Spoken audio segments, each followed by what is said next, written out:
Hi friends. Prelims 2025 को हफ्ता भर हो गया है, तो कट ऑफ स्पेकुलेशन से आगे बढ़ते हुए मेंस की तैयारी के बारे में कुछ बातचीत करते हैं। जनरली अगर देखा जाए तो अगर आप 80 के आसपास या उससे ऊपर स्कोर कर रहे हैं तो आपको मेंस की तैयारी बिना वक्त गवाए स्टार्ट करनी चाहिए। तो मेंस के अंदर टेस्ट सीरीज का क्या रोल होता है? बहुत सारे तरह के स्टूडेंट्स आपको देखने को मिलते हैं। आप सब में से कुछ लोग इस कैटेगरी में हो सकते हैं।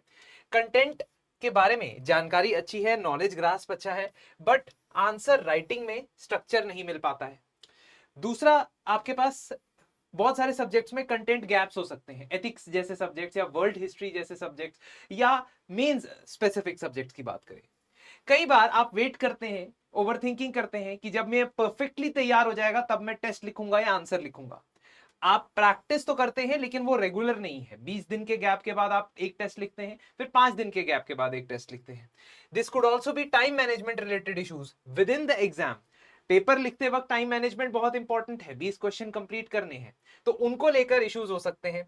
और कई बार आप टेस्ट सीरीज लाइन में लिखते जाते हो और फीडबैक को इग्नोर करते हो। अब इसमें आपकी गलती भी नहीं है।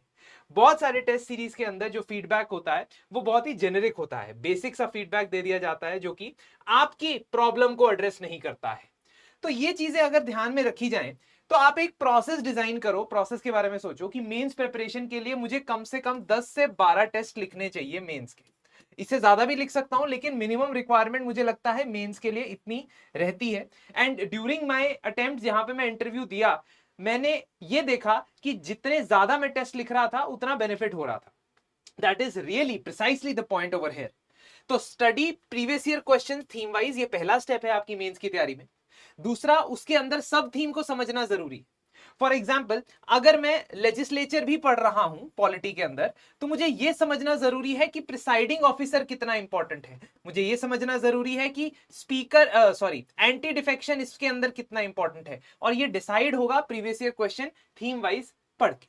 अब जब मैंने पढ़ा, कंटेंट रिवाइज किया, नोट्स को बनाया, नोट्स को करंट इश्यूज से अपडेट किया, और डेली बेसिस पे कुछ आंसर्स, खासतौर पे प्रीवियस ईयर क्वेश्चंस, अगर मैंने बैठ के सोचे विचारे कि भाई ये इंट्रोडक्शन हो सकता है, ये बॉडी, ये कंक्लूजन हो सकता है, उसके बाद मैं एक टेस्ट को एग्जीक्यूट करने की पोजीशन में आऊंगा।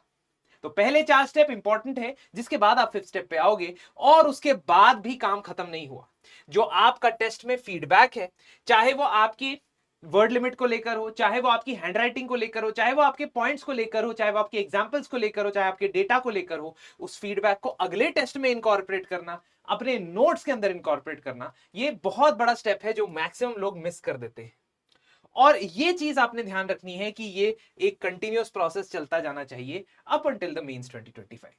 इसलिए जब आप टेस्ट सीरीज देखते हो तो एक हमारी तरफ से there is a test series जो हम लेके आ रहे हैं फॉर मेंस 2025। उसके मैं आपको क्विकली फीचर्स एक्सप्लेन कर देता हूं, लेकिन उसका सबसे इंपॉर्टेंट फीचर क्या है?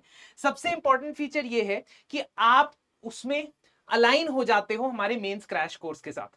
मतलब इट्स नॉट डिफरेंटली ओरिएंटेड।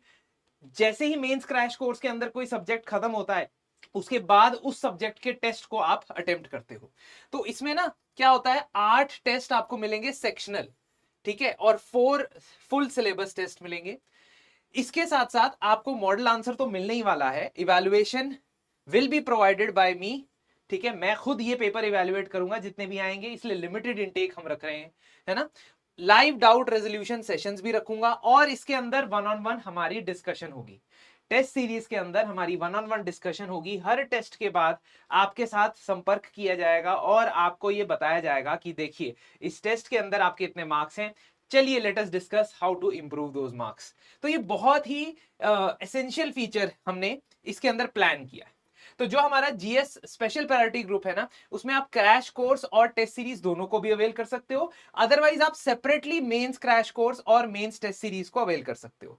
देखो, अगर आप सेपरेटली नहीं करते हो और आप मेंस क्रैश कोर्स के साथ अलाइनमेंट करते हो, तो उसमें एक बहुत इंपॉर्टेंट फायदा है।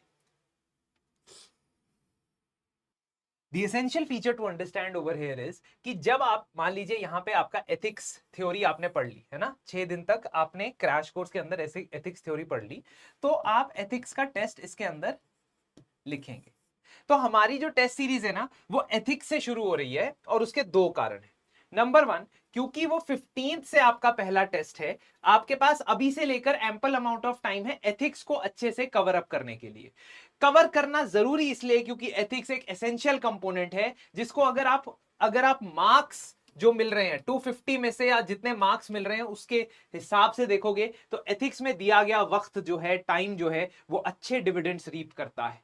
सेम ही टाइम अगर आप एथिक्स के सिलेबस पे लगाते हो पूरे, सेम टाइम अगर आप मान लीजिए कोई ऐसा सब्जेक्ट है, फॉर एग्जांपल हिस्ट्री के ऊपर लगाते हो, तो एथिक्स में डेफिनेटली मार्क्स के पर्सपेक्टिव से ज्यादा रिटर्न मिलेगा। ठीक है, not to disrespect any subject, but मैं मार्क्स की बात कर रहा हूं, ये ध्यान रखिएगा। ठीक है, तो इसीलिए एथिक्स थ्योरी के बाद आपका एथिक्स का टेस्ट आ जाएगा। Same way ethics case study जब हमारी कंप्लीट होगी, इसके अंदर एथिक्स केस स्टडी की डिस्कशंस कंप्लीट होगी, तो उसी संडे को आपका एथिक्स केस स्टडी का टेस्ट आ जाएगा। जब आपका सोशल इश्यूज और गवर्नेंस कंप्लीट होगा, तब आपका सोशल इश्यूज और गवर्नेंस का टेस्ट आ जाएगा। और ये ध्यान रखिएगा कि हमने जानबूझ के जो पहले जो टेस्ट रखे हैं वो mains only, main specific subject के रखे हैं, क्योंकि हमारा अप्रोच ये है कि जब आपने बहुत समय से बहुत चीजें पढ़ी हैं, है ना, पॉलिटी पढ़ी है, हिस्ट्री पढ़ी है, एनवायरमेंट पढ़ा है, लेकिन मेंस के पर्सपेक्टिव से जिन चीजों को आपको इंटरनलाइज अभी करना जरूरी है वो हमने पहले रखे।